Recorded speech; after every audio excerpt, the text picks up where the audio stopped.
one thing I wanted to share a book that is very interesting and very poignant in this conversation. It's called The Careless Society Community and Its Counterfeits. Has anybody heard of this book? You could put in the chat or unmic yourself. This is much more of a casual, like participatory, so feel free to show your face and unmic at will. But what the kind of the pretext of this book or the thesis is that industrialization or colonialism basically has created, has first come in and divided, like divide and conquer, which we all know. But one feature of it has been to create uh, specialization and expertise. And so in the book, he talks about, this expertise of like agriculture expertise as opposed to like farming and what this kind of expertise has created, like social distancing. And so rather than, and Jessica just mentioned like civil society, right? And so rather than just having like civil society and then a governance that is responsible to civil society, and civil society can take on different roles like healing or uh, humanitarian aid or education or development, that now we have different sectors. So as you can see, even in this, now we have wash sanitation, or we have peace building, and then we have social movements, right? Instead of like civil society being that. Um, and then, so this separation has, in my opinion, and I would love to hear this feedback, has really followed this idea of donor based definitions or external definitions of problems that the community, being a market in a marketplace of, trying to get funding, has had to specialize and create expertise around. And so, like, just being a community based organization responsive to your community, that's organizing the community, but also doing, direct services, offering goods, then that seems like you're doing too much or too complex. And then you even have the further specialization where you have the international the INGOs, and then you have the home offices that often, there was a post on LinkedIn that I was just reading, that you have the local country based offices that often reflect the big INGOs rather than their country base, and they're kind of in this liminal kind of, they're in the community but they're not. So that those are some of the reflections. And then on the right, I did just want to point out a friend that had lost her job mentioned this idea of, uh, and for those who just came in, Alan, if you could share the Canva again, welcome. Um, like why, not saying why community-based or social movements get so little money, but basically like why do like the intermediaries or the ING, like why do they take an overhead too? And kind of basically saying like this trickle down theory, this trickle down effect that so little money comes. And so the distance between the funder and the people that are, beneficiaries of the direct impact has like gotten further also, which like has further distanced people from the problem. Yeah, so there's a lot to say, but I would love, yeah, please unmic, and if you have, so if you would move something, and if you would, you could unmic and share. You don't have, or you could raise your hand. We can call on you, however you feel. Hi everyone, this is Jessica. Hey, Jessica. Hi, yeah, no, this is I think this is pretty accurate to how like the system seems to be functioning.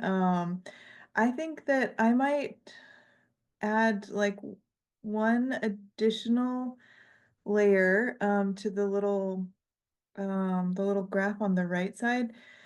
Because in my experience, a lot of times there's this external funding, then there's like the INGO, like the prime implementer. And then there's like the sub implementers, Hmm. who also have probably high overhead. And then there's, yeah, sometimes like this INGO office, or, worst, even worse is the field office.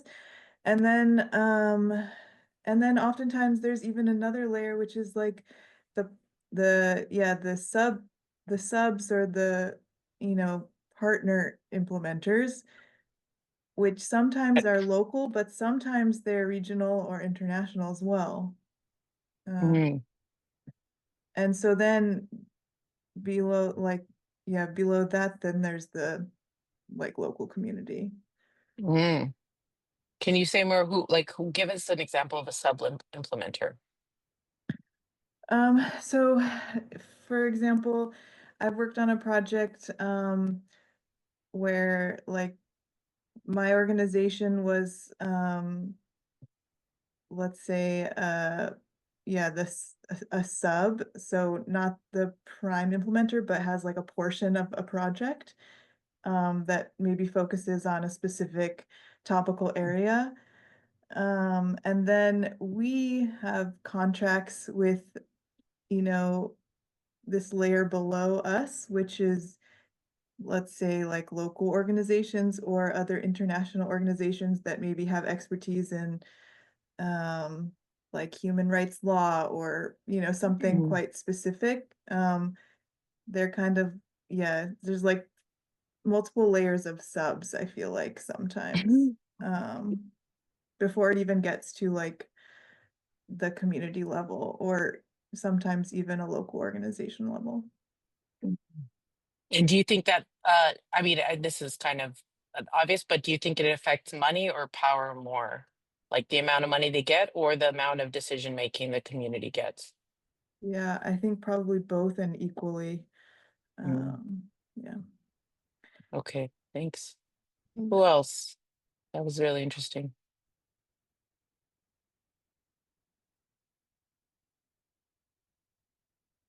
Does someone else have some things they would add or change?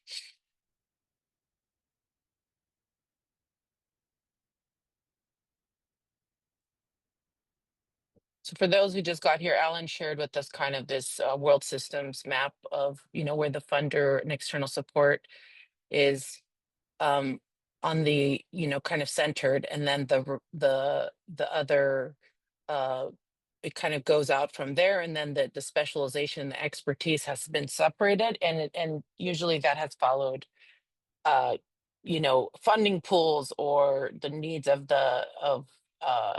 meeting different criteria. Um, so please add to that. But I have the next question I have is if yes, Fiona, yeah, please share. Thanks. I just wonder if this is going to be the next question. I also was significantly late, so apologies if this was already discussed. Nope, we Okay. just started. You're Oh, good. great. I watched last night. I watched a recent webinar hosted by the New Humanitarian discussing Mm, these shifting trends, and um, the title is "If Not U.S. parentheses Aid, Then What?" Talking about the aid system at large, um, as simultaneously a reflection of the world order slash functionally the institutionalized structure post World War II of geopolitical and trade relations. And the solution that the panelists kind of landed on at the end of all these complexities of kind of what, the colleague before me also spoke to is somewhat complicated relationships and these interwebbed um, designs of how and whom, for whom the financing is for, who receives it, who gets to actually implement the work, etc. Um, the panelists basically landed on, in the midst of all this, we need to focus on identify and amplify opportunities for agency at an individual level, because oftentimes even in the right side, right, like I'm seeing local regional sub implementers and social movements as in separate bubbles, but actually you'll find that especially in the developing context and in the global south, it's the same activists, the same organizers who are also serving as these local implementers or even may work for INGOs or are based in community organizations, because ultimately it's not just about financing in the formal term, it's about resource gathering, resources for the humans behind the work, but also resources for the system and the structure within which we have to exist. And I'm just wondering how this map can hold space for that agency moving forward, because I think this is exactly what the bureaucrats want us to do, which is yeah, systems map from a very bird's eye view, high level, top down, abstract, anonymous linkages, but actually it's like individual human beings who, and there was a person actually formerly with USAID who spoke at large about how actually people who work at USAID, for all its faults, actually joined USAID specifically because they wanted to contribute to something bigger than themselves, contribute to helping people, whether that's through direct service or, you know, these like very controversial, very harmful and violent stabilization policies, excuse me, et cetera, because they've been convinced that, you know, according to the state, that is what's required in order to achieve global peace and whatnot. So like individuals are, and I think what they suggested should be separate and separated from the institutions within which they function. And I wonder how this systems map can hold space for that agency. That's interesting. I really appreciate that, and actually that was something that we landed on, given the different, you know, interventions that we got in the last few weeks.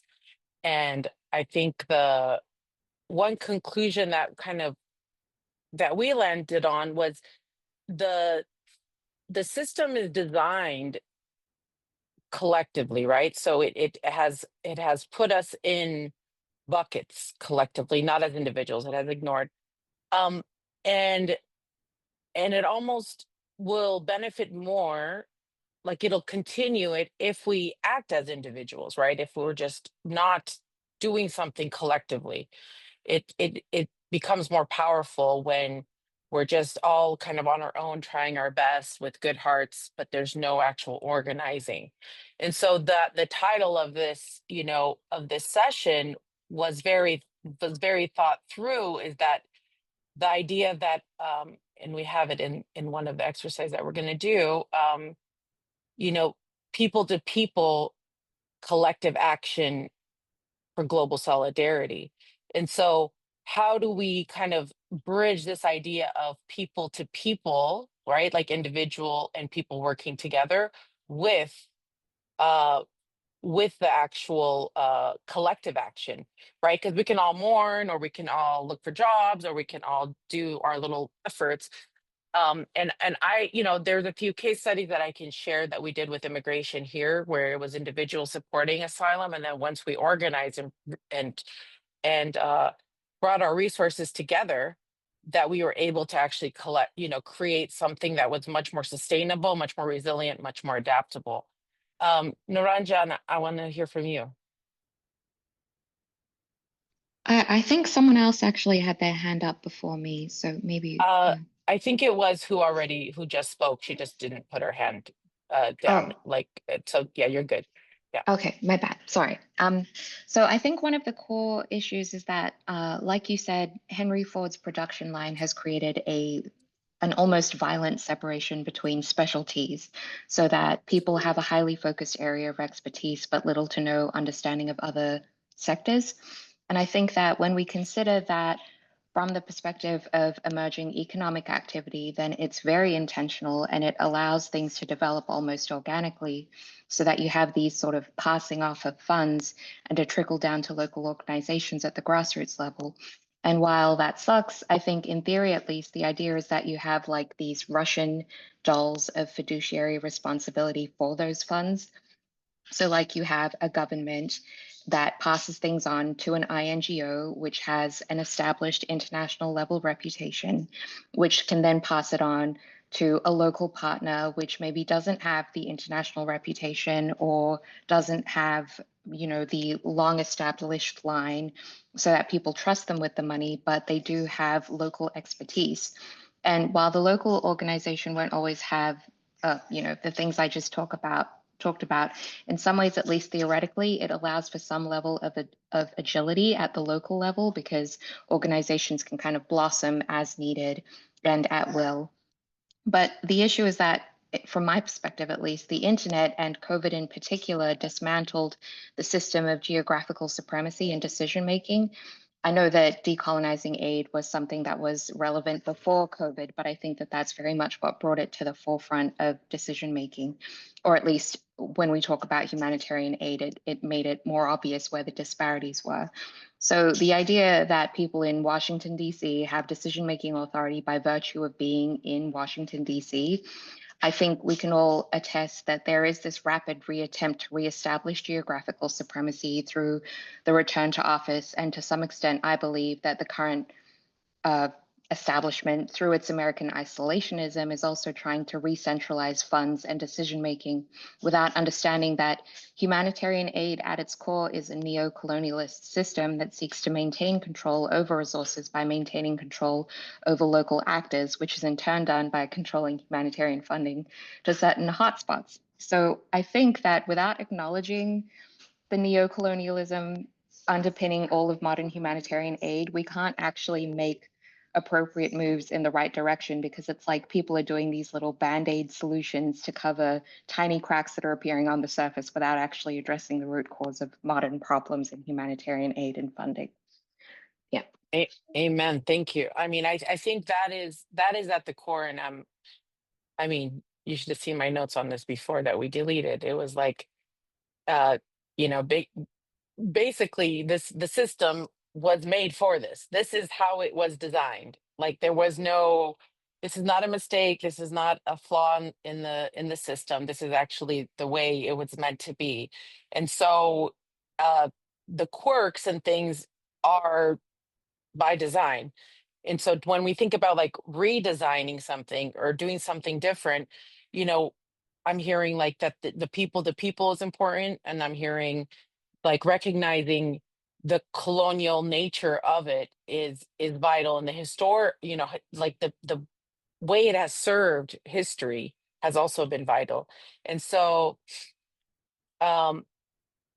where do we put the nexus in this map? Okay, that's a good question. Yeah, Fiona, yeah, well, feel free to try to put it in, you know, where do you think it goes? And I think even like nexus is hilarious, because idea that you're a nexus when rather than a natural organic and way of, as I think it was Naranjana or Fiona before, that that the it's often the same people, you know, same groups doing similar things uh with by different names depending on what is the funding pool. And so what kind of a key takeaway is like one of the question I wanted to kind of us to think about. We don't have to answer because I do want to move to kind of the co-design part, but the idea of like now with the system kind of shifting and the dismantling of aid, and now we have Germany and perhaps, you know, the Netherlands and others, you know, when the big daddies leave the room, like who's left, right? Which organizations are going to cease to exist because of this funding thing, and who has been left out of the system, right, has not been included, that will continue because they were never part of it. They were not part, they were either excluded or they have not been able to tap into it, or they did things on their own, you know, different path. And so those like the promise of development and aid has actually like rendered I would say the opposite, right? That the most resilient and adaptive are the ones that weren't necessarily part of the system, the ones that will still be around, because they've created a different path, whether they were excluded because of, they didn't meet the funding thing, or by choice. Um, and so that is the irony of it all, is that, when dependency was, is removed, what is left. When we think about, a new system and designing that, because I mean, I think catharsis is good, and we can kind of sit in catharsis, and there's many, many, many spaces and rooms and processes to do catharsis. Um, but I think the goal of this is really to think, what do we have in our hands, or what can we do? And this is the collective, wisdom process that, has been 2 sessions, and we'll have one more. And we'll continue, in other consultations, or just people adding to this. One thing we kind of worked with last week was this concept. These are our values cards in Activate Labs. You could find them on our website, and um, that there's certain values, like our values will have to shift, right? So the idea of power over, or the centralization of the specifications, um, or competition, collaborate, as opposed to solidarity, uh, exclusion as opposed to belonging, right? We can name a lot of the the different values that we'd have to take on. But I do want to kind of finish before we get into co-design with a question for you all. So if we think about a time, and it could be very recent, it could be something that affected you personally. It's the same circle here in Spanish and in English. But if there's stars on the side, and if you want to answer the question, you could use more than 1 star, and you'll have to zoom in, and I can zoom in too, for this case. This is a feelings wheel. I'm sure everybody have seen it. If not, basically there's more of like positive on one side. Some of them are more positive, and some of them are more negative. And then there's a lot of, secondary emotions, and tertiary emotions here. And so the question we have is, and you could just move the stars, is like, think about a time when the sector did not deliver, right? When it could be something when you felt powerless or defeated, or you saw the people that you were supposed to be helping not receive it, or, what were some of the emotions that you felt? And you could just or you could write them in the chat, and we'll be happy to move a star on it. So I'll give you a minute to kind of think about those, and I'll also move stuff too.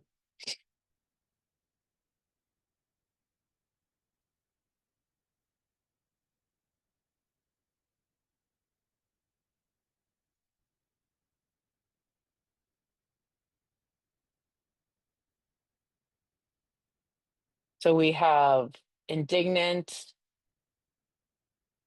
disgusted, respected, rejected, anxious, uh, vulnerable, appalled.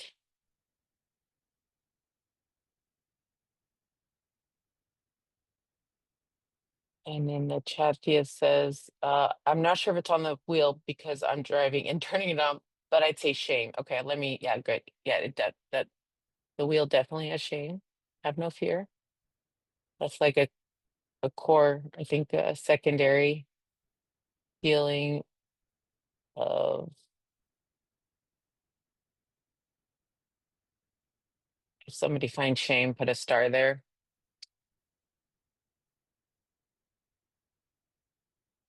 Disillusioned, worried, inadequate,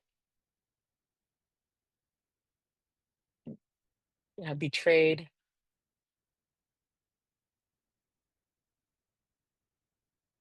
All right. So when we think, even about the people that, are at different levels of this, of this funding kind of cycle, each of them are going to have a different, feelings. And we can imagine those that are like most directly impacted, what has been felt. Um, and to kind of just center, the next exercise or this process on like, this is what's at stake, really. Because when there is the feelings of dejection or of rejection or of disillusionment, a piece of our humanity, and not because our expectations were out of line, I mean, I think if our expectations for a system were aligned with, some sort of reality, then I think it's only kind of right to feel, that something is wrong, right? And I think that that's the gaslighting that we kind of get when we feel like maybe I have, expectations that are not real or something that's not realistic. But really, this is what's at stake, and that those kind of inner feelings that sometimes that are pervasive or that continue when we do the work or when we're like, I don't know if this is right. Those are, probably more amplified or probably even felt deeper by many that have been even more directly impacted, whether they lost jobs or they, their community programs or huge health systems. But as as others have said, that this is not a flaw of the system, or that, or Trump just ruined it. I mean, the system was very vulnerable because it's relying on very few that are centered. And so it was bound to happen. So what do we have in its place? Yes, Isabel, please share. Hey, thanks. I think everything you're saying, I have like one example in mind, and I'm the one who put respect in just because I thought of like what happened in hindsight, like in after the fact. And it was a contract with the UN, and I used to, we have a tendency to, venerate. We talk about the UN and the World Bank, like, oh my God, so cool. But when I was working with the UN, they were supposed to I'm just going to give you the concrete example. They had to give me money so that I could give an organization, a local organization, money to do something that we've never done in Haiti ever, ever, ever. Okay. Outside of the capital on top of it. And so they took forever to disburse this funding, so that I had to cancel one aspect. So it was one event that was taking place. It was a commemoration, and it was taking place in 4 different cities. And I had to cancel one and like work on trusted relationships to do a bunch of stuff on credit so that I could get the money that was for us. And like we had to put in our own money so we could get that amount to the organization in rural Haiti to do this event, right? But with the delays and the delays and the delays, they were starting to get suspicious, like, oh my God, Isabel's running off with our money. And so I had to have this open line of communication with them at all times. Like, guys, this is what's happening. This is what's happening. And what was actually happening at the UN, it's people. I mean, this is the UN, right? So they do these, they had what we call like, whatever, they had like a base, right? And it's all these freaking containers everywhere. Everybody is within 1 or 2 containers of each other, but somehow paperwork is not moving from one person to another. So when you were talking earlier about like, it's people, like I talk about this all the time in my writing, is that, yeah, there's a system that is broken, but the system is upheld by people, individuals who are making these decisions on a daily basis. So literally these people would not move one piece of paper from one freaking box to another box. And it took them 4 months to do it. Like I had to go myself and physically be like, where's the paperwork? Give it to me. And then I had to go to another office on the other side of town to go and make sure that it went through the chain. I had to understand their admin. I don't even work for them. I was a contractor. But if I hadn't done this, and if I hadn't maintained this line of communication, I would have lost that relationship. And this has been 10 years now, and I'm still in a relationship with these people. But I almost lost that. They almost cost me like 3 years of work. But it's just, this is why. And so when I was able to do that, now they respect me so much more, and they're able to have open lines of communication with me. They'll be very open about things. And so I think when we think about that, like when you're saying people who are not grounded, right? And right now, my call to action for the sector is like, I need more anthropologists. I need more people with like ethnographic skills. Like anthropologists are specifically trained to build trusted relationships and to build rapport and to participate in observation and all of these things, right? So I think it becomes really important to generate like a different kind of skill set for people to qualify for these things, right? Because people with economics majors, I was on a call yesterday with an economist. It was the most tedious and pointless conversation, just numbers. And I'm like, that like, it's a social science, sir. Please make the link. Mhm. But anyway, Well, yeah. yeah. So I mean, what I hear from what you're saying, and maybe others resonate, is, and I've felt this many times, is the idea of powerlessness. That that either we have to pull our, go beyond our means and our abilities, and what supports our own families, or to make something happen, because the system is not made to flow, because it's based on competition or lack of communication, or people not communicating, and people in their buckets.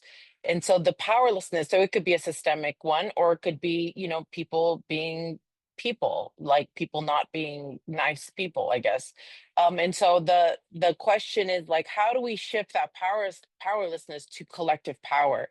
And that is why I think, like, an individual response of people, whether it's competency training or training people in ethnographic skill, is good, but without like a collective response, and a real like reshuffling of how we respond to the system, then we're just going to have a few good apples in a bad batch. And so we have to, or keep the bad apples. And so that is not necessarily gonna solve the bigger problem, because you just need one to ruin everything. And so I think the actual the question that we have, and that we want to like kind of shift to now in this brainstorm, is this idea of like what is, and that, and the call for this is like, what would it look like to actually do people to people collective action for global solidarity, for peace, social justice, development. What would it look like? And so we we spent a lot of time thinking about kind of theoretical framework around this, like what things are needed to make people to people collective action for global solidarity possible. Like, what are the bigger overarching ideas that if you don't have it, then you don't have that. And we landed on this. It might not be completely perfect.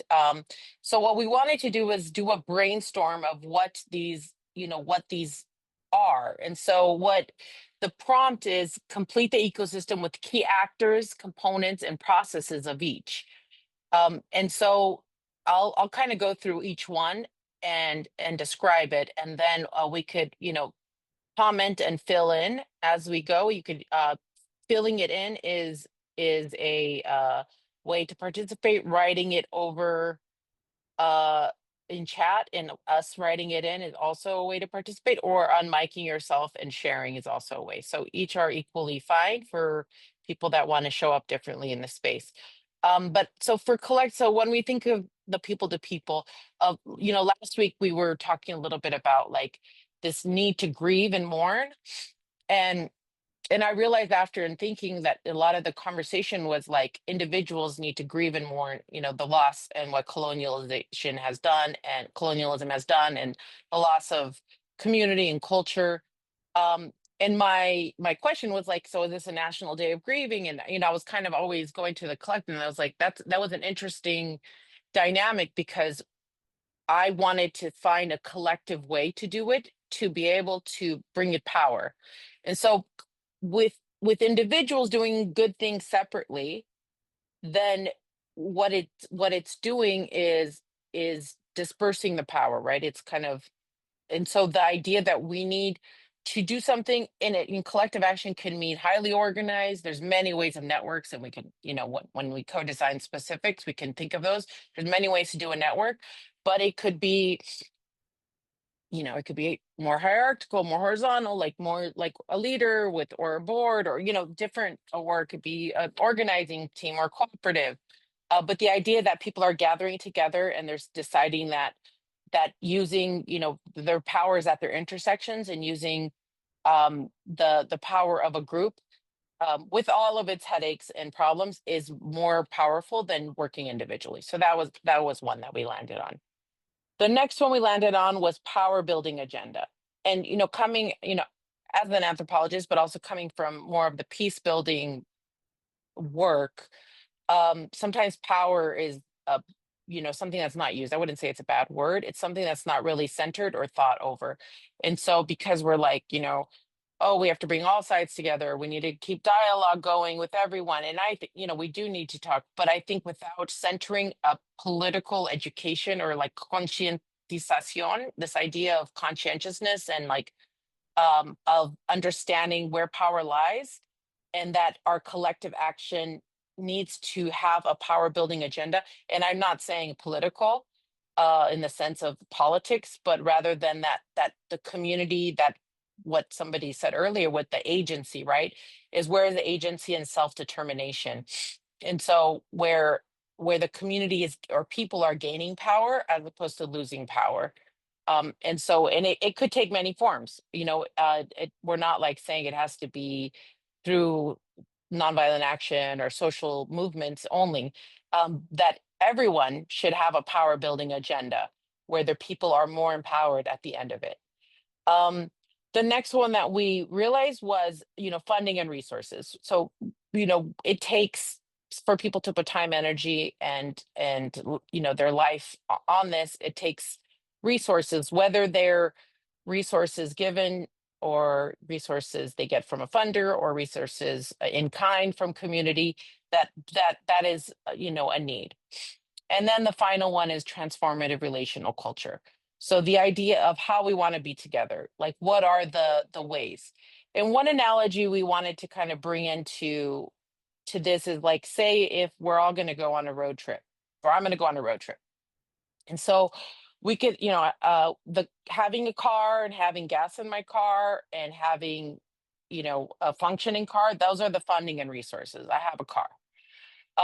And then if we think about, who we're bringing in the car, where we're going on the car, in the car, like the road, the map, I'm sorry, the things, who we're bringing, what we're bringing is a collective action.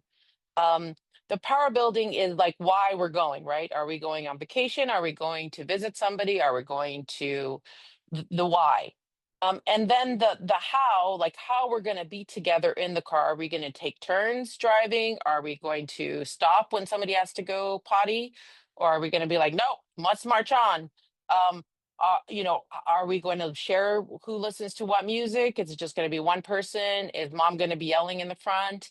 Right? Like that is a transformative relational culture. And I think what we can have, three of these, and it wouldn't be people to people collective action. We could have two, we could have some of them, but together is reframing the system, right? It together is reframing this this map that we went through before. And so, yeah, I want to hear if what we want to do is do a brainstorm of like what these, what these attributes would be. So what are the key actors, components, or processes of each, right? So for example, funding, you could do small businesses, or you could do uh, grant making, or or writing grants, right? So that's a funding.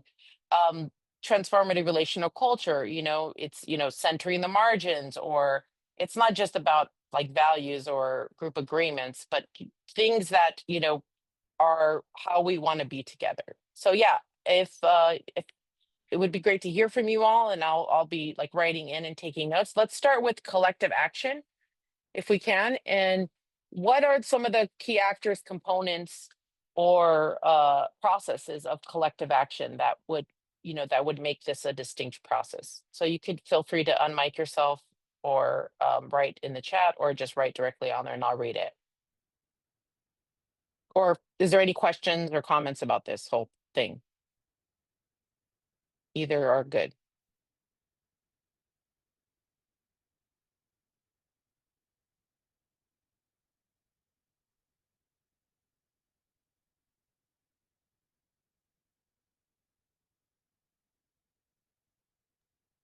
Sorry, I'm just Okay. processing. This is like a different, I guess, framework for me. So I'm just trying to process. Okay. Yeah. Uh, And let me, yeah, if say- you would, yeah, Sorry, go go, ahead. go, go. So No, when no, no, please go. you say collective action, it's like, like mutuality and things like this.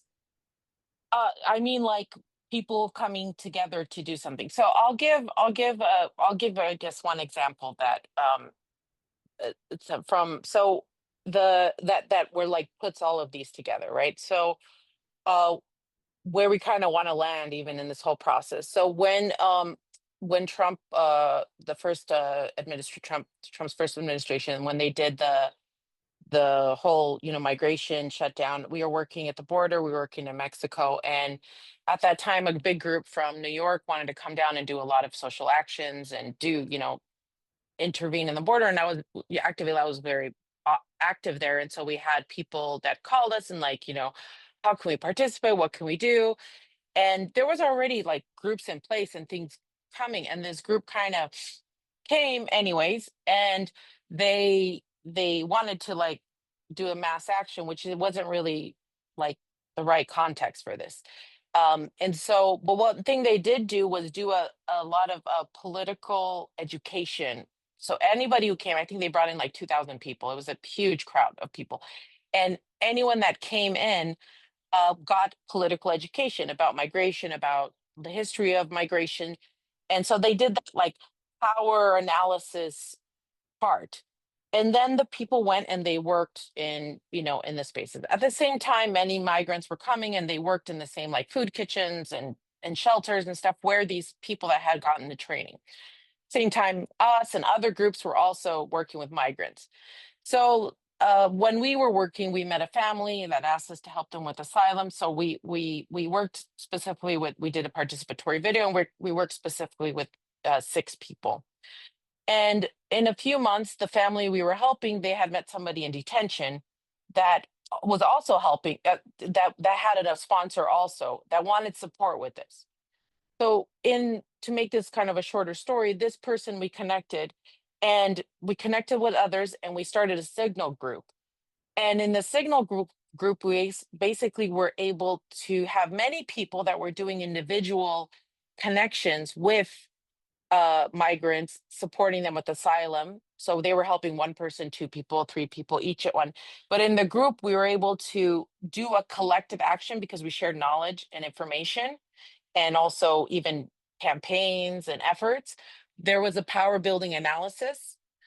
There was a transformative culture of how, relational culture of how not only we were going to be together, but even how we were, and that was transferred through knowledge, through sharing, through values, um, of how we were going to treat them, right? We're not like adopting a refugee. It was, and it was, when do you release dependency? When do you actually support them in getting their own lawyer? And so there was a transformative culture. And then the resources and funding, it was on either individual basis or people collectively brought them together. And so I would say that was like an example of people collective action for global solidarity for migration. And in this, I mean, the group is still going. It's on Signal, and it's like, I think 120 people. People are still very active on it, 5 years later, and they're still, supporting each other with very tangible things. But there is like that space in the middle. So for collective action, it could mean anything from actual, organized group or something where they're working together. Okay, so then actors would be like a peer network, for instance. Exactly. Yep. Okay. It could be your local community, a peer network.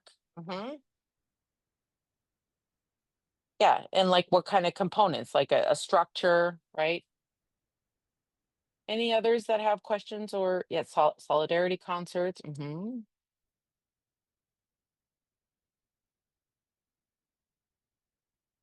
So people acting together, right?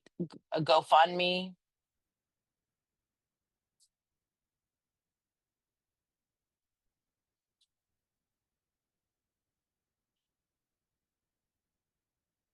What do others think about this? This framework, is something missing? Is there, you know, is there enough information to go on with this?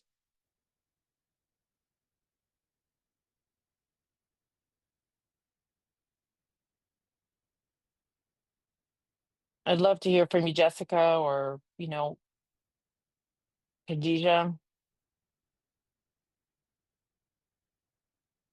Yeah, I'm thinking, I'm just kind of putting the who, what, where to each of these and trying to think. What is a solidarity concert? I don't. Oh, yeah. Sandra, what do you mean by that?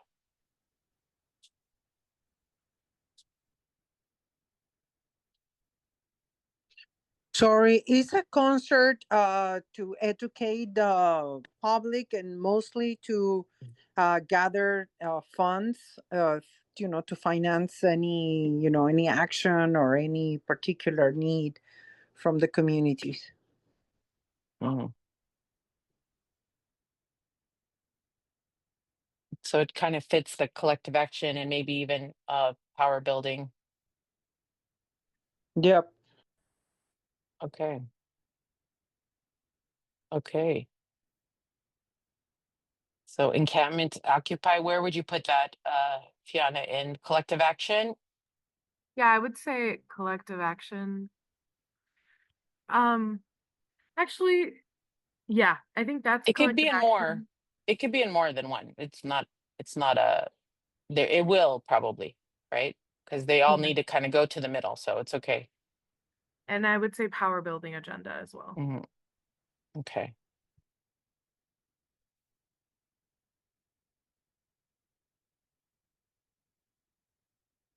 Isabel, do you have, or Aida, we haven't heard from you. And you could fill in, kind of if you have one or two ideas about any of them, we could fill it in and then we'll stay a few more minutes on this. I don't know. It might go under the the orange one, which I can't. Collective action, yep. Yeah. But maybe similar to what you're talking about, but like an online platform or like Mhm. which I don't know if this is worth putting it in there. Some things that's secure, because a lot of the time, Mhm. we're working with people who are who might get targeted. So like secure platforms for organizing that are anonymous. Mm. Where would like training and security go?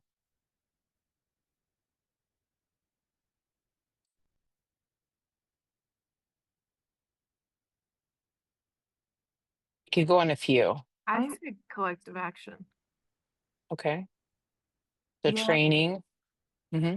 And then I think also it has to do with the culture, building trust, Mm. and kind of agreeing on the type of relationship and the communication. Like agreeing on safe and secure spaces. Yeah, exactly.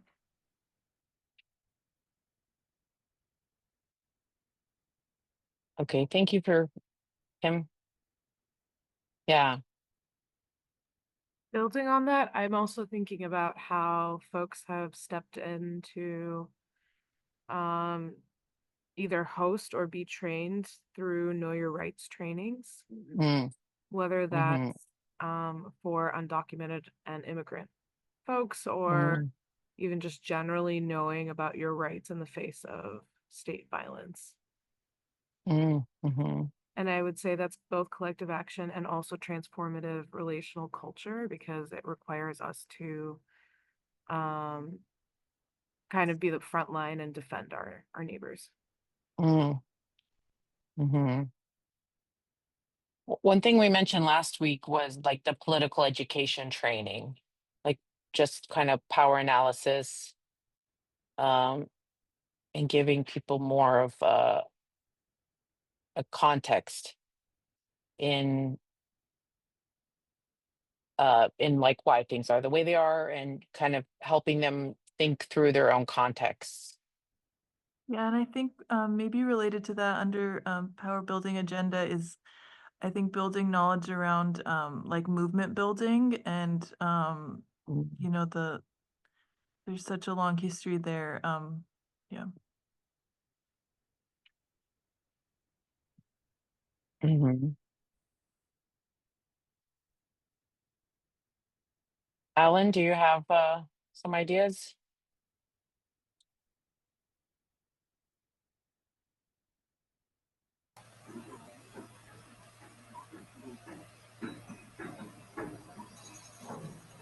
I think that most of the ideas that I have already been put in the map.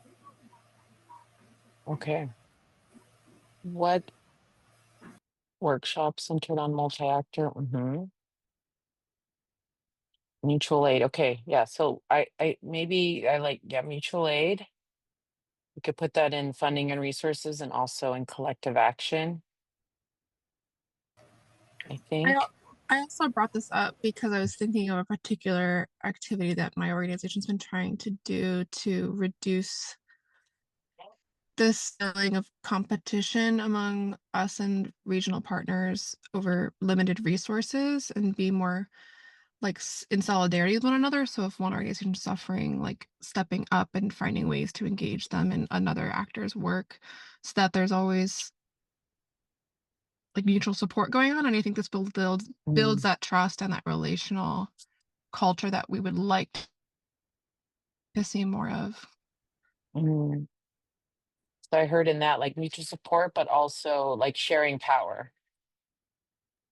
Yeah, and like being very intentional about sharing power and deciding what that means in a collective space. I'm gonna put like deciding what sharing power means. I like that because I think I don't know if this is off the beaten path for me, but the deciding what sharing power means makes me think of like a discussion I had about what the word empower. And it was a frustrating experience. It was like, no, because to be empowered means that somebody has to give you the power versus being able to like claim the power. And so a lot of the work that I'm doing right now is trying to get sort of demystify this whole sector and all of these like project kinds of situations with communities. And also, and the idea is like, if we're doing any kind of data collection, there has to be reciprocity. And so the idea is to show them like, hey, this is how people like make decisions about how they allocate their budgets and who they choose to work with, who they like, how they define a qualified recipient, et cetera, et cetera. And it's like, what do you want to know about yourselves? We will collect that data and we'll give it to you and you can use it in the future. And so the idea is essentially the ultimate goal is to get communities to say no. So like an agency will come and be like, we're going to do this. It's like, actually, no, here's what we know about ourselves and here's what we understand about what we want. So that for me, it's one of those things. Yeah. I put centering self-determination in data collection or research. I hope that fits that. Niranjana? Hi. So a bit of context to this comment. I am an immigrant. I've lived in 4 countries throughout my life, so I'm making this comment as an outsider to the Americas. But within the United States in particular, there is this way of conducting discussions that is honestly mind-numbing. And it's this idea of academic discussion and rooting at the center of any discussions around policymaking, impacts, any kind of humanitarian crisis, anything. And the idea is that people personally impacted by a decision or by a humanitarian event, those people are not authorities on this subject, and their evidence is undervalued because they're too emotional or too personally impacted or non-biased, or I don't really know exactly why, but they're just excluded from discussions. And what that allows is for this highly theoretical discussion around very real world events and impacts to be discussed as abstract issues that have a purely theoretical or philosophical solution that is devoid of personality and avoids hearing directly from those impacted. And when something bad happens, the news no longer focuses on communities impacted, but instead focuses on a bunch of highly privileged talking heads who do a thought exercise to discuss the issue instead of allowing impacts to be understood on the personal level. One thing that uprooted this in my mind was TikTok, the ability for those impacted to bypass the needs of collecting enough media attention through directly sharing their experiences and impacts on the ground with a wide audience across geographical lines. But I think that if grassroots organizations are more adept at elevating direct impacts, then they can get more attention to an issue, which would help facilitate support across a sector. And I think that we have powerful examples of that happening, not within the TikTok context, but what I'm thinking of specifically is the war in Ukraine. I think that that conflict in particular, it had a seed of the story already embedded because as a result of the Cold War. And so when it was like, oh, Russia has invaded Ukraine, there was no need for talking heads. There was no element of, oh, let's have a discussion about who we support and why. Let's look at the history of this. There was a direct call to action, and the entire Western world came together to be anti-Russia because there was already that developed story of Russia as an aggressor and Russia as the baddies in the Cold War. And there was this existing narrative that nothing needed to be built or deployed. It already existed and it was already there for anyone above a certain age. Most of those people are now in power and actively decision makers. So they were able to like bypass the bureaucracy of responding to a humanitarian event by just immediately deploying. And so I think that if we were able to develop a system that more closely followed that, where it's like, hey, this is the direct impact on the ground. This is the story that's unwinding before our eyes. Then people would be more able to like pivot aggressively and assertively and respond to events without having to be like, oh, let's just sit and wait for the story and hear who says what and what side of this conflict we should land on and why, and like how the people impacted might deserve it because they made a dumb decision that resulted in this happening to them or whatever it is. Yeah. Hmm. Heard a lot. Anybody want to follow up with that? I want to take, but what I heard, I'll just kind of is well, first it was like kind of ego in check, and we just can apply to all of us, but then also like centering lived experience and decentering academic theories or discussions. And then I also heard breaking narrative binaries, and I would maybe add to that. I don't know how to put it, but breaking not binaries that support the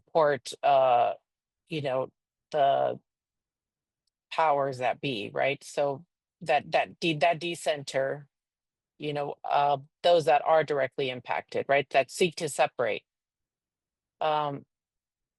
seek to separate us.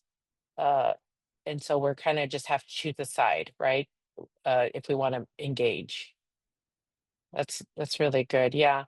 As far as like funding and resources, there the part of like breaking up our sectors has really been about livelihoods or small businesses or things that I would say like actually I'm an entrepreneur. We sell our art on Activate Labs website, and at marches you might see my art, and I I sell it through Activate Labs, and it's a fundraising effort for us. But I've always been an entrepreneur, and I found it, I would say, the most powerful, when I felt the most powerful, that like I could have control over my world.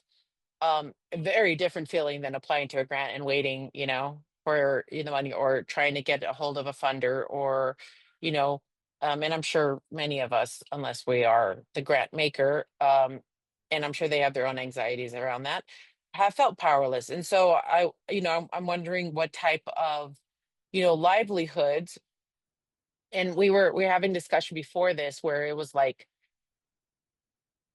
if we gave an example, me and Alan, this is kind of a funny conversation, it was a little bit extreme, but uh we were kind of trying to figure out what is this transformative relational culture, and thinking about funding and resources. And he's working on some projects around reproductive justice, and he was mentioning that in Texas, there's actually like a hotline, and there's money you can make by telling on somebody who's had an abortion or has sought an abortion in a different state. And so I said, this is the transformative relational culture, is why like Activate Labs is not going to set up a hotline where people call in to tell on somebody so we can make fundraising money off of people getting an abortion. But often in our work, there's kind of really not, it's like not mentioned what types of businesses or what types of money generation is because it's almost like in the morality realm. We did one time this peace and justice music festival in Kenya, and there was a lot of things wrong with it. I can't get into it now, but the person that was co-hosting it, they invited like alcohol vendors, and it was a mess. And this is like a youth peace music festival right before the elections, and research and data had shown that like alcohol is one of the main factors. And he was like, we're out of here. We're like taking off our, any logo, any kind of participate. Like, we cannot have this. Oh, and it was like he was confused and shocked, right? Like, we're funding our nonprofit. And so I think when there is not, and I think this is like kind of something that has lacked so much in this work, is transformative relational culture embedded into power building agenda, right? So it's like the means justify the ends. um, or like, what does it matter if we call voter uh, getting out the vote peace building? Like, I've had people call it, like, what are you talking about, right? So it's like just co-opting words, co-opting names, kind of throwing ideas around rather than actually like sticking, because we don't have that transformative culture. But in terms of funding and resources, yeah, so Jessica said, yeah, for sure, non-monetary, such as spaces holding trainings, exactly. So I'll put, spaces, photography service, even design, um, design trainings. Um, so yeah, things that either are in kind, so we could just put a big in kind, or things that are okay, good. So the idea of this, we call this kind of the octopus, and the idea, and we'll we're going to keep filling it in, and we'd love for you to keep like adding to it. And it's a little bit abstract, but what the idea is basically to kind of start creating a map of how these link together and what are the leverage points and the gaps to getting them right. And so when we think of like, how do we actually do a people to people collective action for global solidarity, like, what are the resources, what are the gaps that we need to fill? And so we were the last kind of section, and I think we'll just do it together in the first part together, was to do this brainstorm, and it was going to be in a breakout groups, but because of time, we want to be sensitive to time. We really wanted to kind of have a conversation of like, if we were to create people to people collective action for global solidarity, like it could be small or big or large, what would it look like? And so the idea with the Petals, we do this in person, usually, um, is that we get in groups of two and discuss for like 2 minutes, discuss this question. And we can start it now, and maybe we work on it more next week. We do it the way, we do it in more breakouts, but we do like a quick discussion with one other person or in a group of like what it would look like. And then we just write one idea of what it would look like, right? So it's it could be like we could discuss, but it could be, a mentorship program, or it could be a business, or whatever we think. And then the next question is, who would benefit if we did a people to people collective solidarity? So who are all the actors that would benefit? And then what resources or people do we need to do this, to accomplish it? And what threats or challenges do we foresee if we did this, right? So we could definitely see that there's threats, the system will be threatened. And then finally, like, what is in our hands, right, here in this group? Thank you, Naranja. What is in our hands to actually do this work, as far as to carry it out? And so how this process works is that once we have ideas underneath each line, then we start clustering them. We write them on the petals, and we start clustering. Some of them might, you know, like when we talk about who, maybe these are all different actors, right? So it's like youth have one flower, or and we write youth in the middle, or uh women's groups, or entrepreneurs, or businesses, or whatever the who is, or social movements. But some of them are mixed, right? So some of them, you know, maybe like what resources or people we need might also be within like the youth, right? We need youth, and they are youth. So there's going to be some convergence, and the goal is basically, this is like a strategic, you know, it's a participatory strategic plan, because then we have the who, what, where, when, why, and with that we can actually, you know, co-design a project, or a process, or a system.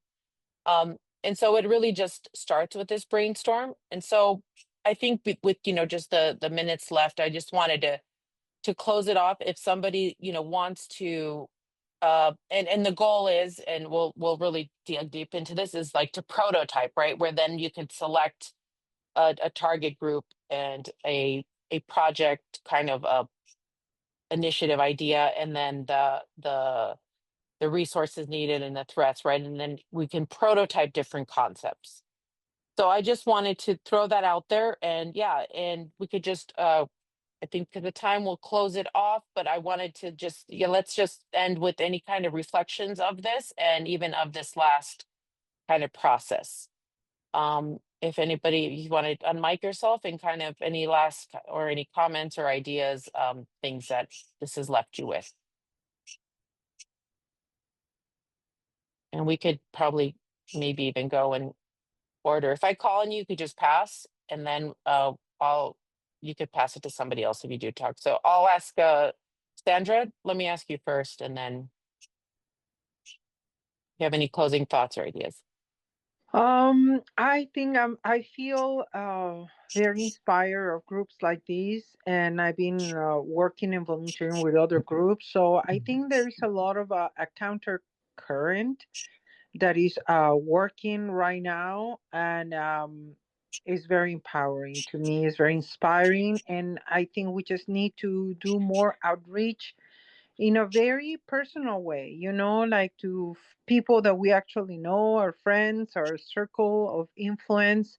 And I think this can turn around in a most definitive way than it does when we just vote for another so-called option, which is actually kind of another version of the same system. But I think that deeper change is coming, and I appreciate everybody that's here, and especially the organizers, because this is so much needed. This is the blood of that change. Thank you. Thank you, Sandra. If you want to, I'll call on Jessica. You're next on the list here. Sure, yeah. I'm feeling grateful to have stumbled across your website and to have found this, because I think, you know, the nature of these systems is that when they benefit us, there's not so much incentive to try to find alternatives and to, you know, take risks without, you know, outside of the system, I guess. And I know a lot of people have been doing a lot of thinking and working on this kind of thing for many years. And yeah, so I think for me, it just feels kind of like an inflection moment, and I'm ready to kind of, you know, jump in and see what we can create together. And yeah, so I guess also just to ask if we can keep kind of looking at this Canva and working on it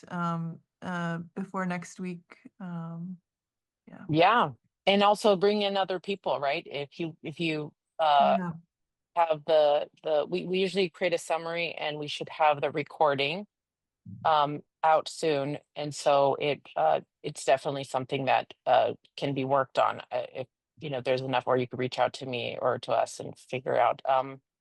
Yeah, thank you so much. Isabel, before you go, do you want to share? Sure, sorry, I wasn't sure if there was a prompt. Oh yeah, so we were just, because of time, we were going to close off, and just wanted to kind of do we weren't able to, to hit the Petals one because I think Okay. the discussion was very rich. But yeah, any kind of like final thoughts or kind of where does this leave us? And for next week with Yeah, you I know, mean, somebody asked me yesterday, like, what do we do in these kinds of conversations? And I was asking for action items. And I didn't mean like, okay, well, everybody has a task or like something to produce or a deliverable or anything. I just meant that, whatever, long story, but I'm just really happy to be in the space where we can actually have these conversations at this level. Because I think we're sort of abstracting a little bit with a lot of things that people that are making decisions don't think about in this way, right? And so I think this is like the inflection point that the person before me said. So it feels like a different moment. It just feels like a different moment. Like I've been part of these conversations for many years. So the fact that we're having these conversations now at this level is definitely heartening for me. So yeah, thanks. thank you. Yeah. And Julia?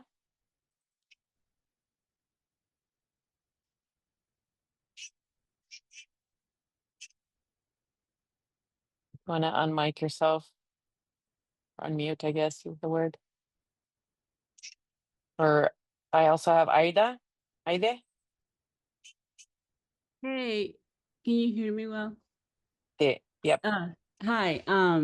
I was actually invited by Fiona to be part, like she shared some info about this conversations that are happening, and I'm really grateful that I decided to jump in today, even though I missed the previous one.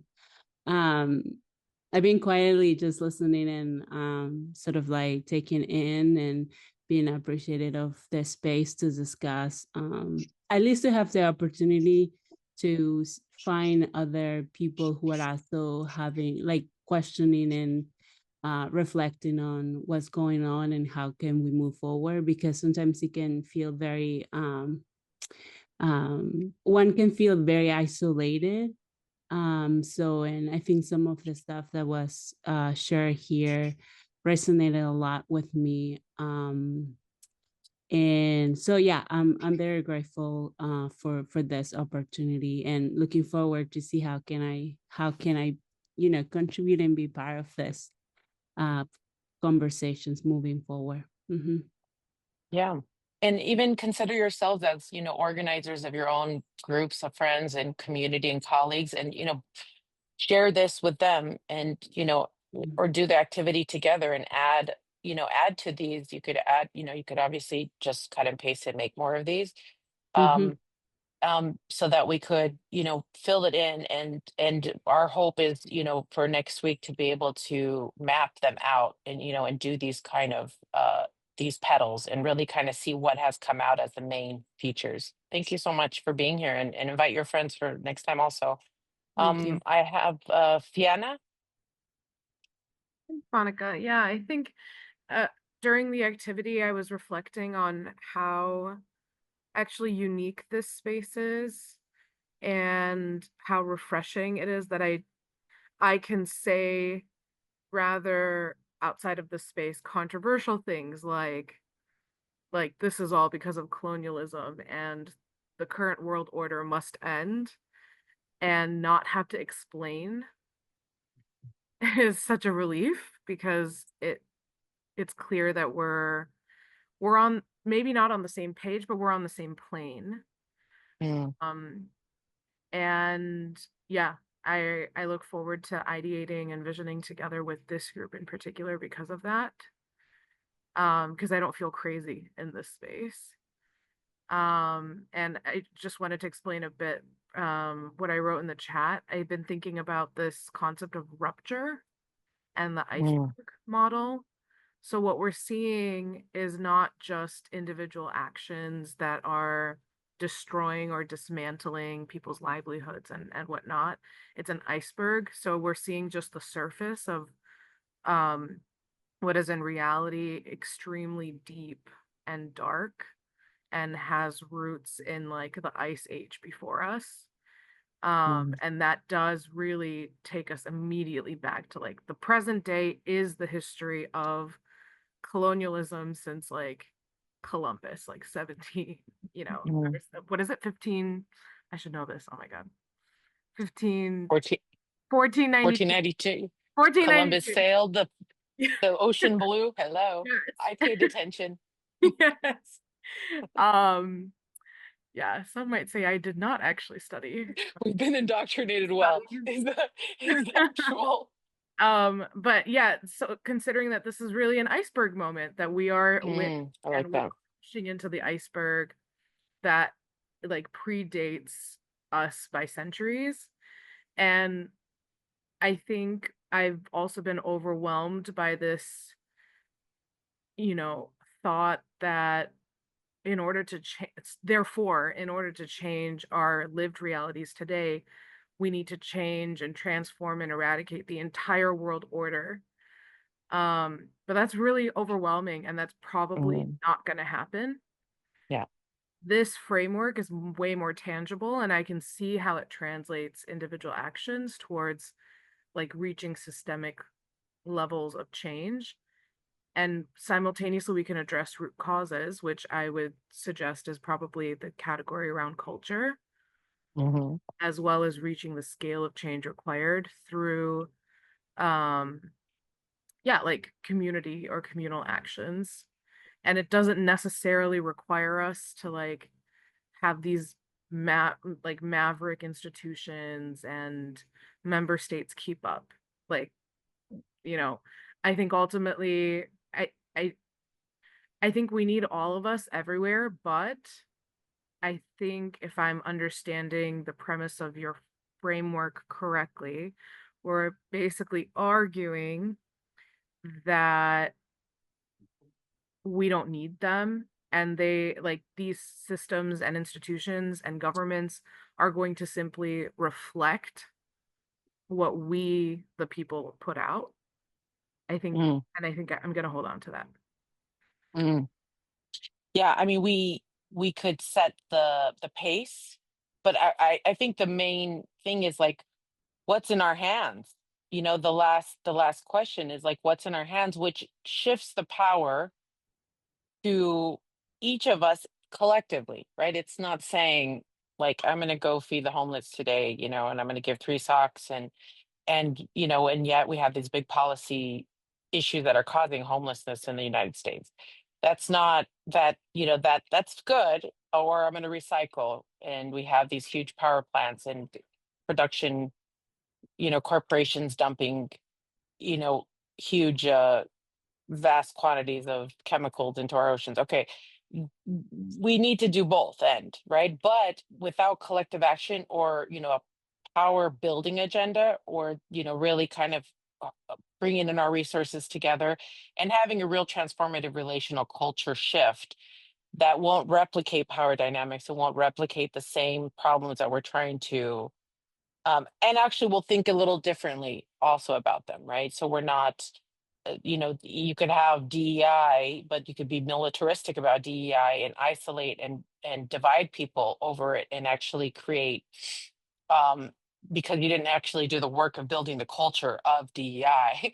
Like nobody believes that they just have to follow the rules, which is like regulatory change that doesn't necessarily last, right? So like people go to the smoking section of a restaurant, they don't stop smoking, or they smoke outside, right? And so you could do regulation, but you're just not going to actually have that culture change of like communal care, or people taking care of their bodies, or whatever, smoking salt, not smoking salt. So I think like that is, that shift. But I think for me, when I was thinking this, it's like, yes, powerlessness is like that first thing you feel when all of this happens, where it's like, oh great, now we have no more funding, I don't have a job anymore, I don't have, all these people need help.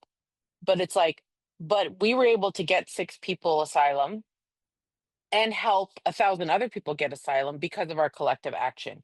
It wasn't like I didn't like pay for the bond or parole for 1,000 people, and a big organization wasn't able to do that. They have their limits too, and the Soros Foundation or all these others that help support these organizations have limits too, and they also have their own objectives, like changing electoral dynamics and things that people are always being tugged into. And so I think like having that power, maybe I can't do it myself, but we could create a system that we can do it together, and each of us are doing a part of a whole, but it needs to be organized, right, in a way. So thank you so much. Let's have Anna. Have you already shared? I think you did. Thea. Yeah, I'd be happy to share. I think for this meeting, I missed the last one. I was here at the first one. And this meeting specifically today comes on the cusp of this morning receiving in my organization letters that we have to sign in the next 3 days, saying whether or not we will comply with the DEI, federal or the executive order rather.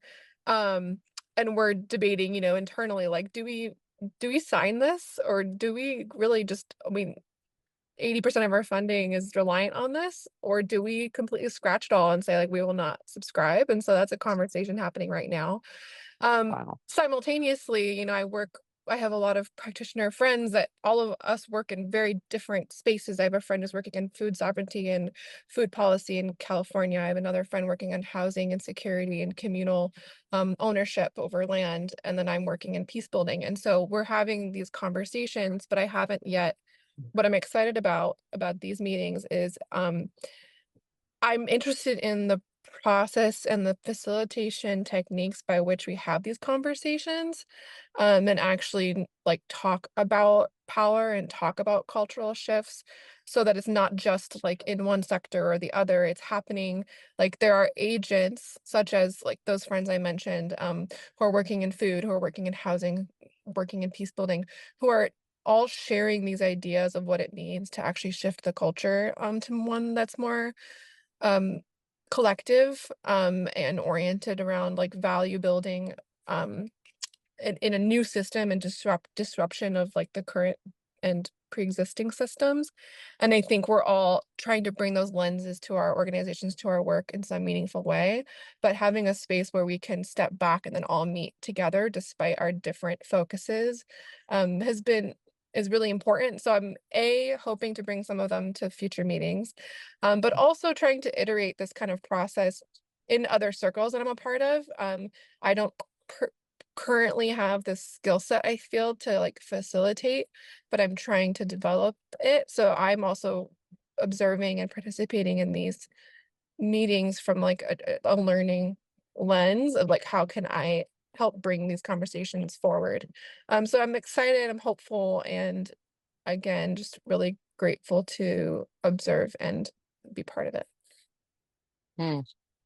Thank you. Yeah. So this process is called peace design, where these that we've done this kind of process with around early childhood development in the United States, around with Black and Latina families, social movements in Latin America or around the world, and the Petals as well. So we have a lot of different processes, and we don't have it yet up on the website. I'm still, working on, but I'll be teaching it at Georgetown this summer and next semester, peace design. And it really, the goal is to not necessarily it's to facilitate a process where there is, I would say perhaps not the funding and resources, but maybe resourcing, but that there is like this power building agenda where there's, a collective action outcome and transformative relational culture, but a real like ability to kind of, yeah, do some power analysis, but then come something very actionable,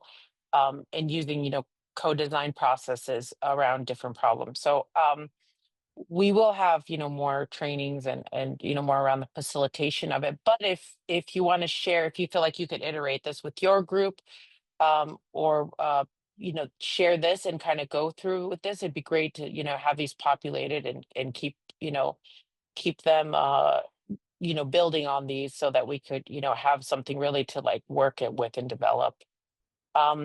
Well, thank you all. Alan, I want to give you the last word if you want to close this out. And I just wanted to say thank you. Thank you so much. I think I like everything that Fiana said resonated with me. For me, it's very refreshing to be at a space where I do not need to explain myself when I talk about these quote unquote, controversial things. or statements. So I think this has been a very powerful space, and I hope that um, you all can join us next week as well. Yeah. So thank you. And yeah, and please invite, invite people that you think might benefit from this. And the goal really is to get to some kind of project that we could at least Activate Labs can hold, where we could do a piece design process, which is much more an intense focus on a challenge question, like on an actual question, like how might we create people to people collective action for global solidarity of peace and justice, social justice. So something very specific, and be like specific to a context. And so the goal is to like take it down to having something very tangible that could be scaled, that could be scaled and be and grow, and also be like self-managed by different groups, and where with dependency not and power and things, those kind of issues that we were talking about, that doing those differently. So we're really grateful for all of you, and thank you so much for your thoughts. And please reach out if you have more questions, or if you want to figure out how to do some of these processes with your group. This is going to be available for you. And then we also kind of take the recording and take the notes and do some, kind of a summary of this. So we have those on Medium that you can check out. I can put, Ellen, can you find the link, or I could try to, I probably have it open. And you could read, yeah, here. You could read, we have 3 already up, the notes from the last one. But this is I'll close it out because I know everybody has busy time and day. But yeah, so next week is going to be our last session, where we hope to kind of bring this down and land on a specific, kind of idea. But thanks everybody for coming. We really appreciate it. And we hope to see you next week. Thank you. Take care.